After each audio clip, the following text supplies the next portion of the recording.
Salam pemirsa CPN Indonesia semua, kembali lagi bertemu dalam pembahasan buku Bugar Selamanya. Buku ini memberikan kita pelajaran bagaimana kita harus bisa menjaga kesehatan kita, karena itu adalah prinsip yang ada di Eden yang diberikan kepada manusia, di mana perubahan hidup yang akan menambah umur dalam hidup kita di hari-hari mendatang, dan juga kekuatan harian untuk merangkul fisik, mental, dan spiritual kita, memotivasi, menginspirasi, memberikan dorongan, dan juga kisah kemenangannya dan wawasan yang menarik tentang manusia dan penciptanya.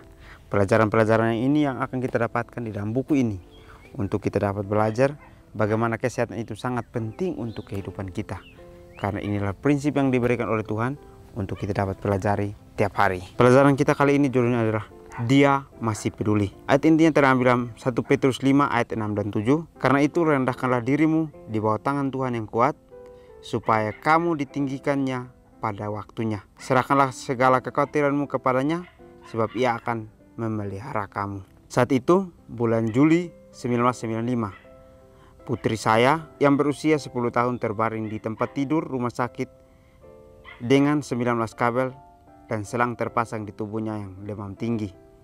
Para dokter membuatnya tinggal dalam koma karena cedera kepala parah akibat terjatuh dari seekor kuda. Dokter sangat khawatir karena dia mengalami geger otak hampir sebesar sebuah jeruk bali di sisi kiri otaknya. Kekhawatiran mereka tertuju pada TIK, tekanan intrakranial, niki yang tinggi dan terus naik. Para dokter dan perawat berusaha mati-matian untuk menurunkan TIK dengan meningkatkan dosis manitol, tetapi semuanya sia-sia. TIK terus meningkat.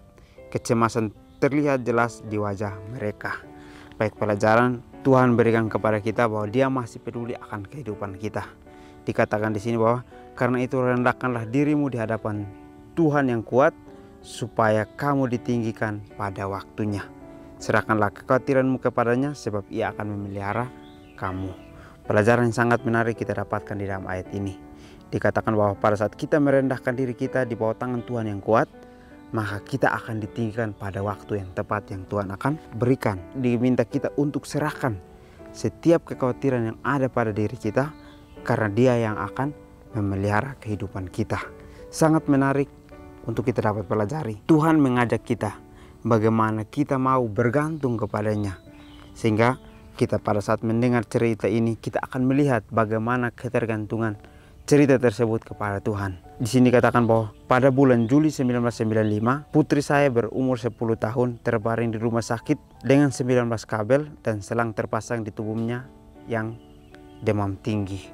Kalau kita melihat cerita ini, mungkin sangat mengerikan atau sangat membuat kita untuk merasa bahwa itu sangat seram terjadi pada anak yang berusia 10 tahun. Tetapi kita lihat contohnya, dia tinggal dalam koma karena cedera kepala parah akibat jatuh dari seekor kuda. Jadi pada saat dia jatuh, dia memiliki lumpuh pada kepalanya, itu kepalanya sakit parah. Dan pada saat dia sudah dibawa ke rumah sakit, dokter sangat khawatir karena dia mengalami geger otak, sehingga itu menjadi sangat besar seperti jeruk bali. Kalau kita melihat di sini bahwa kekhawatiran pada dokter dan perawat ini tertuju pada TIK atau tekanan intrakranial, niki yang terus naik. Kalau kita melihat sesuatu yang terjadi dan dia terus berkembang, mungkin kita sangat memiliki kekhawatiran yang lebih. Tetapi apa yang dialami oleh dokter-dokter ini, mereka masih mau berusaha dengan mati-matian untuk menurunkan akan TIK tersebut dengan meningkatkan dosis manitol. Tetapi semuanya sia-sia karena usaha manusia, sehingga semuanya sia-sia. TIK-nya terus meningkat, terus berkembang, sehingga kecemasan terus terlihat pada wajah mereka atau wajah dokter dan perawat. Dan pada saat orang tua dari anak tersebut melihat, sementara itu saya berdoa, Tuhan tolong selamatkan gadis kecil saya dan lindungilah pikirannya dari kebingungan. Lalu terlintas kata-kata di Mazmur 71 ayat 1.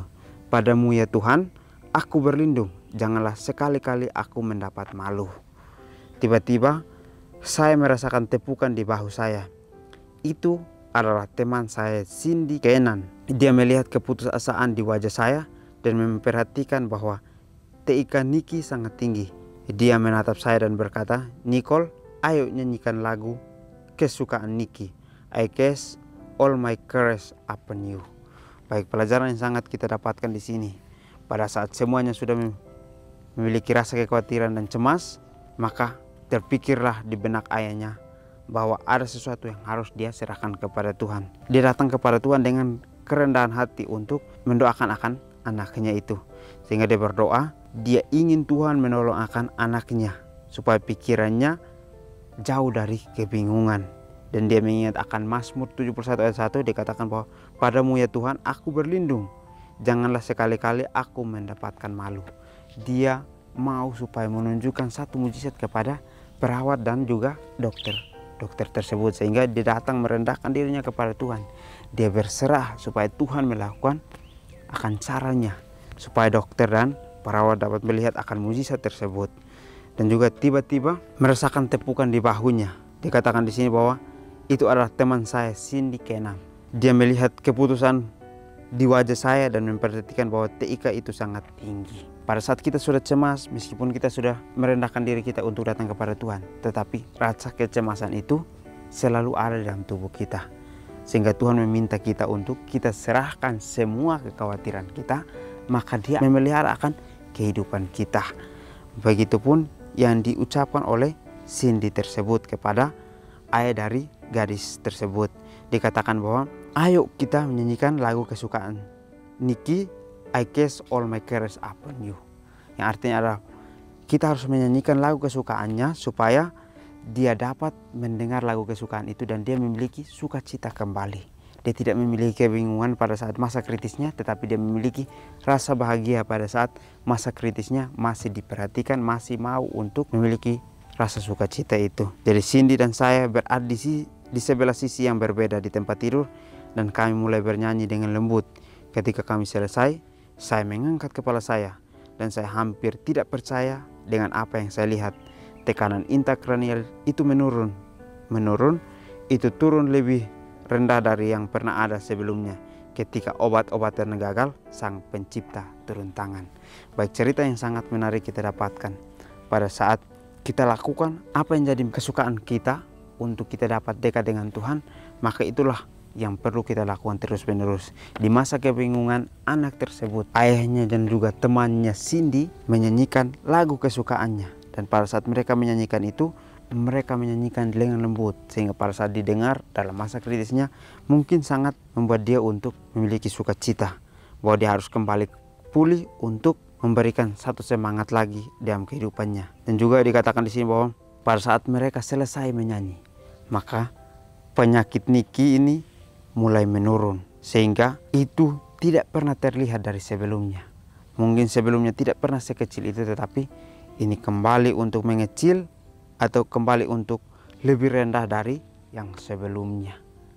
Karena penyerahan dan juga karena kerendahan hati yang kita miliki, Tuhan mau untuk kita pakai di dalam pelayanan-pelayanan kita. Karena dengan kerendahan hati, maka kita akan melakukan semuanya, tetapi ada waktu di mana Tuhan akan menunjukkan bahwa orang ini rendah hati. Dan pada saat kita serahkan kekhawatiran kita, maka Dialah yang akan memelihara kehidupan kita sehari-hari. Dikatakan di sini bahwa ketika obat-obatan gagal, Sang Pencipta turun tangan. Yang artinya pada saat perawat dan medis sudah tidak bisa untuk menyelamatkan lagi, maka Pencipta sendiri yang akan memberikan mujizat itu untuk manusia dapat melihat bahwa Tuhan yang kita sembah adalah Tuhan yang ajaib, Tuhan yang selalu memberikan kesembuhan kepada kehidupan kita sehari-hari. Niki telah menyelesaikan studinya dengan sangat baik. Dia begitu peduli pada orang lain dan mempunyai banyak teman. Kepada sekolahnya yang sering memanggilnya kupu-kupu bersahabat, saya telah mengatakan kepadanya berulang kali bahwa Tuhan mempunyai rencana khusus untuknya. Dan saya berterima kasih kepadanya karena pikirannya pulih kembali. Beberapa tahun yang lalu, dia bahkan menjadi seorang penulis berbayar untuk membagikan kisahnya The Children Mission edisi Desember 1998. Saya tidak tahu apa yang akan terjadi di masa depan, tetapi saya tahu bahwa Tuhan mengerjakan mujizat-mujizat ketika kita menyerahkan segala kekhawatiran kita kepadanya. Jika Anda mempunyai masalah dan kekhawatiran hari ini, serahkanlah kepada Tuhan karena Dialah yang memedulikan Anda. Jadi inilah akhir dari pelajaran kita, menceritakan bagaimana proses yang dialami oleh gadis tersebut, di mana pada saat dia sudah menyelesaikan akan studinya dengan baik, dia mau untuk menggunakan contoh yang dia sudah alami ini untuk menjadikan hal itu menolong orang lain. sehingga dia begitu peduli pada orang lain dan mempunyai banyak teman. Dan kepala sekolahnya sering memanggil dia kupu-kupu bersahabat, yang artinya adalah orang yang tidak memandang siapa yang harus dia ajak untuk berteman, tetapi dia berteman dengan semua yang ada di sekelilingnya, supaya bisa menjadi contoh, supaya dapat melihat bahwa kehidupannya adalah apa yang dia sudah alami di masa lalunya. Dia harus menjadikan itu sebagai contoh bahwa dia harus bisa menolong orang di masa mendatangnya. Saya mengatakan kepadanya berulang kali bahwa Tuhan mempunyai rencana khusus untuk kehidupannya. Pada saat dia mengalami masa kritis, Tuhan memiliki rencana. Tuhan masih peduli akan kehidupannya. Berarti ada satu misi di dalam kehidupannya. Sehingga pada saat dia sembuh, dia harus melakukan misi itu untuk bisa membahagiakan akan orang lain. Dikatakan di sini bahwa ayahnya bersyukur karena dia bisa pulih kembali karena pikirannya. Sehingga beberapa tahun yang lalu dia menjadikan seorang penulis berbayar dan membagikan kisahnya di Children Mission edisi 18 Desember 1998. Jadi dia menceritakan akan kisahnya ini supaya orang lain dapat melihat bahwa Tuhan mempunyai misi untuk kehidupan kita masing-masing. Tetapi apakah kita mau untuk menjalani misi tersebut, kembali lagi akan diri kita masing-masing. Apa yang harus kita lakukan? Mujizat itu akan terjadi ketika kita menyerahkan segala kekhawatiran kita kepadanya. Jadi pada saat manusia berusaha dengan sekuat tenaga sudah gagal, maka Tuhan akan menunjukkan mujizatnya pada saat kita serahkan kehidupan kita kepadanya. Kekhawatiran, kecemasan kita serahkan kepadanya, maka dia akan mempunyai jalan untuk kehidupan kita masing-masing. Dari saat ini, pada saat kita mengalami kekhawatiran, kita harus ingat kepada Tuhan bahwa kita harus datang untuk serahkan diri kita kepadanya. Maka dia akan memelihara kehidupan kita masing-masing. Jadi mungkin ini saja pelajaran dapat saya bahas. Kiranya kita bertemu lagi di pertemuan selanjutnya. Kiranya Tuhan Yesus memberkati kita semua.